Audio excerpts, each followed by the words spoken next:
Assalamualaikum.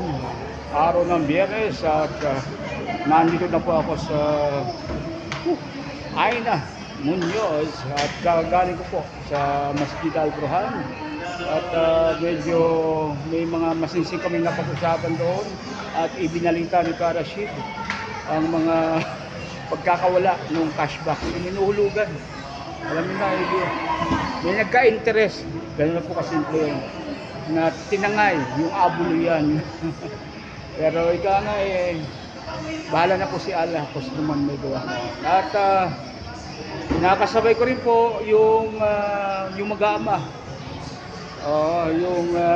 yung may tatlong anak na mga kaadang din. Okay, nagbinihingal ako, pagod pa, at ako'y sasalang na pamaya-maya. Ciao!